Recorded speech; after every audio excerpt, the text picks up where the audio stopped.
Where do we even begin with this one? Over the weekend at UFC 297, we saw our first big UFC pay-per-view of the year, with newly minted champion Sean Strickland attempting to defend his belt against the rising South African Dricus du Plessis.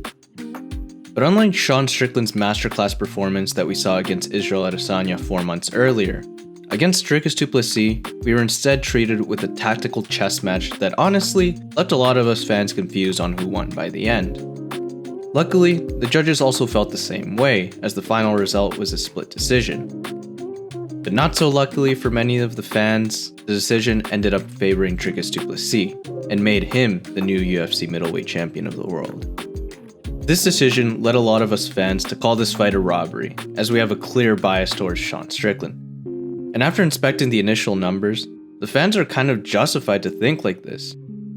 So, are the fans right? And should it have been Sean Strickland remaining as champion after UFC 297?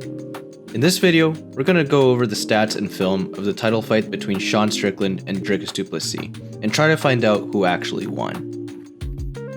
I want to start off by acknowledging that this was Dricus du Plessis' first 5-round fight in MMA. And more surprisingly, is that he actually went all 5 rounds without getting too tired, completely shutting down the old belief that Dricus' gas tank was terrible.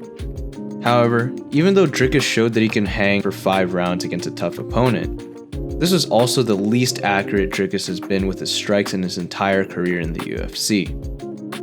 Looking at this stat in particular, and seeing the awkward way that Dricus fights, you'd probably assume that it's because of this awkwardness that his strike accuracy took a toll at the highest level. But this stat is actually more of a testament to Sean Strickland's amazing strike defense in this fight and through all of his fights. But even though Sean Strickland showed really good strike defense as per usual, we can't say the same about his strike accuracy. And actually, since entering the middleweight division, which starts right around here, this was actually the second least accurate he's ever been with his strikes in the UFC, only falling short to his performance against Jared Cannonier. I'll get back to this fight later. Okay, we get that statistically, this might have been both Sean Strickland and Dricus du Plessis' hardest fight to date, but it still doesn't solve the controversial decision that made Dricus du Plessis the new UFC middleweight champion of the world. So in order to find out our true victor, I rewatched the fight and relied on its very handy data to try to make the decision. If we look at the strike distribution for both fighters at UFC 297, you'll see nothing's really changed for Sean Strickland. He was still mostly a headhunter before this fight, and in this fight it was no different as he relied a lot on a stiff jab and cross to get him through it. But on the other side, if you look at Dricus du Plessis' strike distribution, his is actually a little different from before his fight with Sean Strickland. In this particular fight, only 28% of his significant strikes to the head landed, instead of the usual 49% from his fights before. And if we zoom out again to compare these two strike distributions, then we can actually see that Strickland outlanded du Plessis by almost 40 significant strikes. And more surprisingly, almost double Dricus' significant head strikes. So, if we look at just overall significant strikes, it seems obvious who the winner is. But this, unfortunately, doesn't tell us much, because we've seen before how fighters are able to accumulate a lot of significant strikes in one round, but in the following rounds, be completely outclassed and outstriked by their opponents.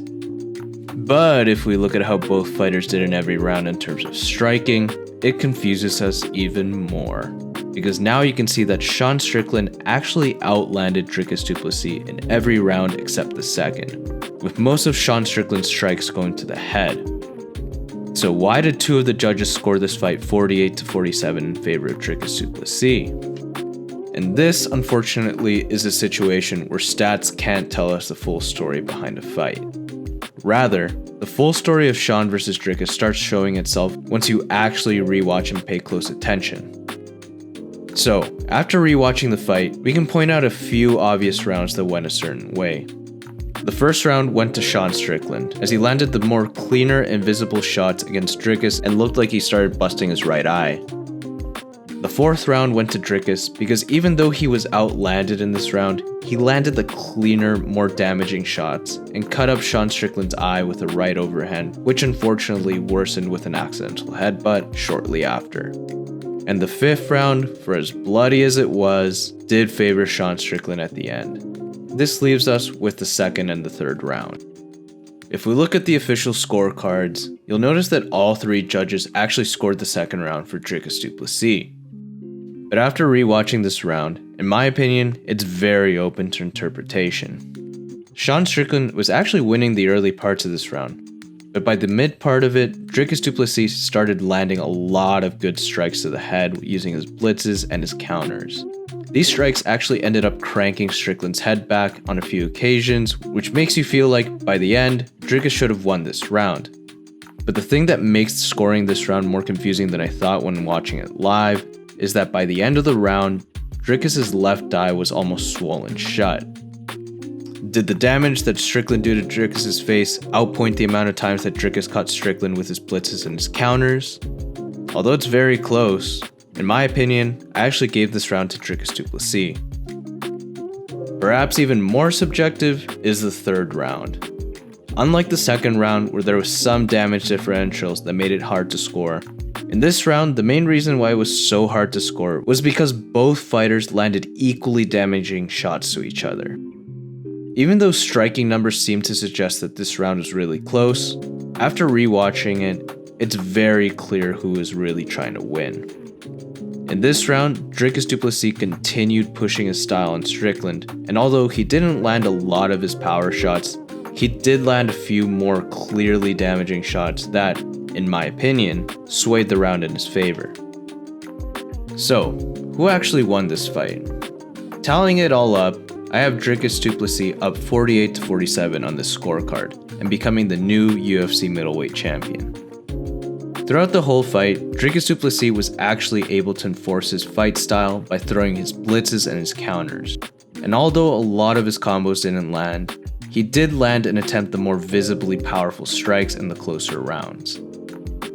Even though I am a Sean Strickland fan, in my opinion, he didn't do enough to win this fight. Strickland seemed more focused on maintaining good strike defense rather than attempting to counter Dricus' blitzing approaches, kind of similar to how his fight with Jared Cannonier went. In that fight, we saw another closely contested fight where a lot of rounds could have gone either way depending on interpretation. But in the same way that Dricus du Plessis overcame Sean Strickland, Jared Cannonier showed that he wanted to win more and took more risks in pressuring Sean Strickland with his blitzing combos that caught Sean's attention in each round, and ultimately winning the fight. I know for a lot of us fans, it's very sad that the Strickland reign is over. But if we look at the bigger picture, we should actually be very happy that Dricus du Plessis won, because it shows that the middleweight division is moving in an exciting direction that has a lot of new blood coming to the top. I know the final decision will still be controversial to a lot of us fans after this fight, but looking ahead, at least now we might actually have some options for a main event at UFC 300. Any additional graphs that you see on screen right now will be available in the community post. If you like the content, then consider subscribing, liking and sharing the video, and leave a comment down below for discussion. And please be respectful in the comment section. Thanks everyone, and I'll see you in the next one.